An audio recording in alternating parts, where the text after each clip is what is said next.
Here. But that was a little. This is Pablo Escobar. Okay, guys. Here at the museum, you can take pictures, video, audio, everything here is allowed. The only thing is, please, we can't touch the things, okay? That's the only rule. So, let's do it. Take a look over there. I was here like 6 years ago. 6 years ago. There was an impersonator, imitador, Pablo Escobar. Oh, yes. What happened? Here. What happened to him? No, he quit. He quit. Uh-huh. He is in another place right now, but Okay. the guy was funny, right? It was funny. It was funny. Yeah. Samael. Good friend of mine. Okay. Over there, this is Pablo's family. Herminda, Noel, father and mother. Herminda, she was a school teacher and she died in 2006. Diabetes. Well, his father in 2001. A heart attack and he was a farmer until the end. A humble family, as you can see. And they have 7 children. The big one, Roberto Escobar Gaviria. That guy over there is still alive. He's 77 years old and he's living here in Medellín without problems. That guy, Pablo Escobar's accounting. Okay? The only one of the 7 that was there in the big of the family. Roberto, he is the father of my boss, Nicolas Escobar, Pablo Escobar's older nephew. I met him last time. Yeah, he was here. Back in those days, he was here walking Yeah, he was almost walking every single day. Yeah, he was walking us around, showed us little things. Nowadays, not like before, to be honest with you. He speaks good French too. Yeah. Busy guy at this moment. He's traveling the world, that kind of thing. So I think 1 week after we left, I saw him on the news that he found money in a wall at a building. now, so yes, 6 years ago, kind of. So this is the rest of the family. Herminda, no, sorry, my bad. Gloria, Pablo's my favorite sister. Pablo was the third one in the family. And Emilio, Pamarina, Maria, and Luis Fernando. Guys, all of them are still alive and are living here in the city without problems.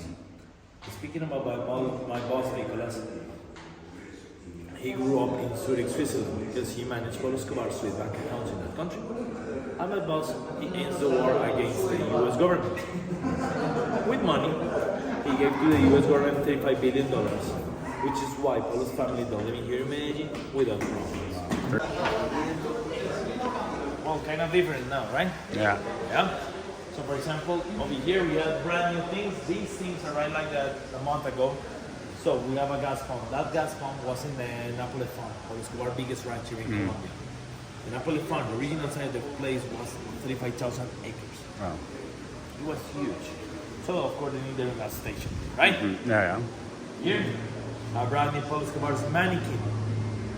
Sadly, it's not available yet. To be honest with you, I have no idea what my boss put back in his face. Maybe he's not happy with the way it looks yet. I know, right? Maybe that's the thing. Yeah. Maybe you don't like it. Who knows? Over there we have a Yamaha. Guys, Pablo Escobar Hitman's favorite brand. Here in Medellín, when you hear the noise of those two-stroke engine that was like a... You know that? Yeah. So we hate that noise. Still, actually, when you hear the noise, you are like, hey! Yeah, you never know. Yeah, we hate that noise. Back in those days, it was dead. Okay? So we have an original Yamaha here at the museum for you, my friends. And over there, that's a Pontiac torpedo from 1941. Is that his car? Yes. It is survival of our personal collection.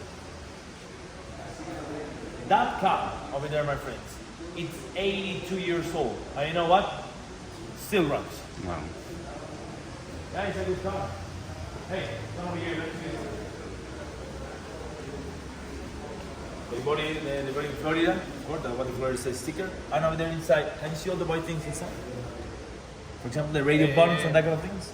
All They original. are ivory. Ivory, wow. Yeah. Fancy, expensive. Beautiful car, huh? Yeah, very nice. And over here, 3 bulletproof cars. 1, 2, and 3.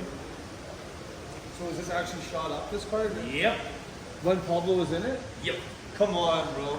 That was a regular day in Pablo life. 18 bullets. 18 bullets. AK-47 shots. Can you see the big hole down there? Shotguns. Shotgun. Oh. Pablo, he bought them in 1982 when he was a politician. You know that? I know all about that, buddy. So the thing is that he found a lot of enemies in Bogota, which is why he bought this kind of car. The Bulletproof level is level 5. Each window is like this. Super thick. But that was a regular day, as I say, right? Maybe a Wednesday, you know? Let's take a look to that one over there in the bottom. Hey, that was a bad day. That was a Friday. That's the weekend. No. That was a Monday. Monday morning, right? Monday morning. 75 bullet shots in this one. Wow.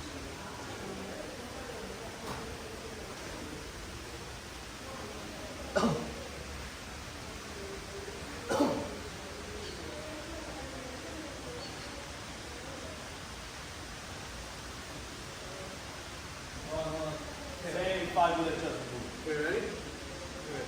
Oh, this is fucking lit,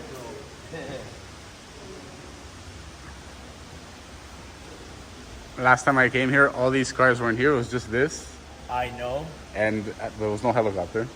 No helicopter, just the plane and the yellow The one. car, and my friend accidentally sat inside the car, and Nicola freaked out. He's like, never get inside Pablo's car. And we shot a music video here with the impersonator. Really? Yeah. I don't remember. I'll show you after the tour. It's on my phone. Guys, over here. Yes, all this was dirt. Remember? Yeah. 75. That's crazy, bro. And the fire concentration is over here. Come over here. So he used to get shot at every day? Or Per- not, maybe per week. by who? Who's doing that? Oh, You at the got- beginning in 1982, the government they hired mercenaries and they did that. The huge narco war starts in 1988. Was it It a war Los against- Pepes? Los Pepes. Los Pepes. It was a huge war between Colombian government, U.S. government, Los Pepes, paramilitary, guerrilla, Cali Cartel. Cartel 2, random gangs, everybody. Yeah. So all of them, they joined their forces, they create Los Pepes. Yeah. Even cops and people from the army too were there involved. Really, everybody wanted Pablo. Yeah. Pablo was in the top, dude. He's a- He was the king of kings, right? Yeah. So they wanted to take Pablo down to sell cocaine by themselves. Yeah. Because Pablo Escobar was the owner of the 80 or maybe 90% of the exportation of 90. cocaine in the world back in those days for 24 years. So Yeah. he was the king, right? The When you're the king, everybody wants to take a shot at you. Of course, Yeah. that's the thing. So, and the fire concentration is over here because Pablo Escobar was sitting that day over there. Can you see the fire concentration? Yeah, he was sitting there. Oh. Yeah. He survived. Can you imagine the adrenaline to be there inside that car? That's what, yeah. Feel all the shots, stuff. Would be great, huh? Yeah, you don't need drugs when you have that. No, no. And over there, guys, we have that plane, Pablo Escobar's very good job. ¿Dónde estudiar el baño? Papi, va por aquí por esta escala y a la izquierda. Listo, mi rey. So this plane over here, Pablo Escobar, first good job. That plane collects $700,000. Good money, right? With that money, Mr. Pablo, he bought the Nápoles farm, Pablo's biggest ranch. Take a look up there. I was mentioning the Nápoles farm. How far is it from hours. here? 4 hours to Hacienda Yeah, yeah. Nápoles? Because somebody told us to do it the whole tour and everything. It's like a 16-hour thing to do it all day, right?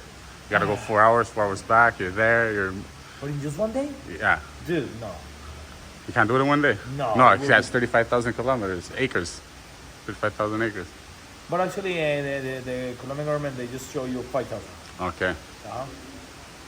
Just Yeah. 5,000. And that was then mentioned in Nápoles farm. Take a look to the swimming pool shape in the letter P of Pablo. Can you see it? No, that's dope, Yeah. right? Holy shit. Tell me about that eagle, right? Yeah, that was Pablo. Was this here when he put that there? No, that's brand new. Oh, this statue? So, he put that there, Nicholas? Guys, and take a look to the helicopter, because the kids in the park, they jump from the helicopter. No way. Yo, Pablo is the man, eh? I know, right? Pablo was like away the pilot, and they put it like, God, damn, not again. Done for the kids. A lot of fun. Yeah, man. That was in the Nápoles farm. Of course, Colombian government, they knock it down, they destroy everything, searching for money. And over there we have the quote. Plata o plomo, it means silver or lead money. Plata o bullets. plomo. Yeah, except my bride refused to like. That's a Learjet. So he owned that? Yeah, of course. I said, of course, the names. Yeah, like, come on, he doesn't have a jet. Like, Because Pablo Escobar, he'd take the plane every single day from here from Medellín to Bogotá to the Congress. That night he flies back here to Medellín. Say that again, sorry? he goes to Bogota, Medellin, flies back. He needs a jet for that, man. Why he would you go out with yo, man? Does Pablo Escobar say that the most beautiful thing of Bogotá is? I don't know. When you leave it, when you come back here to Medellín. That's a good one. That's what he used to say? Yeah. That's funny. And you know what? Medellín is way better.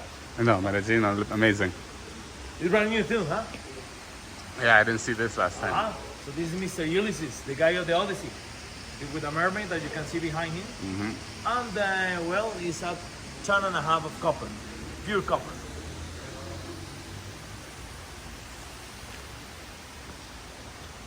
Who is this? So, it was from Mr. Pablo. He went to that sculpture, but you know, shit happened, so Pablo Escobar, he never could get it. But he's here at the museum because the sculptor, the artist, is a good family. And that was a gift for my boss, Nicolas Escobar. Okay. As I said before, ton and a half. It's expensive. You know this guy? Who? This Blackie? guy. No, it's not Blackie. Blackie's dead. Looks like Lionel Richie, right? Or something Yeah, like it does look like Lionel Richie. Is that like Lionel? James. Yeah. But no, actually it's René Guita, the goalkeeper for national soccer team. The guy that, Scorpion kick, remember? yeah. He did the scorpion kick. No idea? Crazy. Let me show you, bro. Yeah. Come over here. Was he part of the team? Was he part of the team that the guy scored on himself? See, Yeah, that's the one. And then he killed Was the guy. against him, actually. Then they killed him, no? look at that. Opa. Scorpion kick. Yeah, crazy. So his nickname, the Crazy Guita. We love this guy here in Medellin. Good friend of the family. And this guy here in Pablo, they hung out before too, eh? You know Maradona? I heard Maradona. they hung out or whatever and they played soccer and Maradona, he loved the fucking cocaine, right? Yeah. So he played soccer with Pablo Escobar back then in 1991 when Pablo built the prison, La Catedral. So he played soccer with Pablo. And René Guita was the one that took Maradona there to the prison. Wow. And Maradona, he was happy because that day Mr. Pablo, he gave to him $5 million and 2 kilos of cocaine. come on, bro. Can you retell that story again just like you It's did? on here. let's go over here.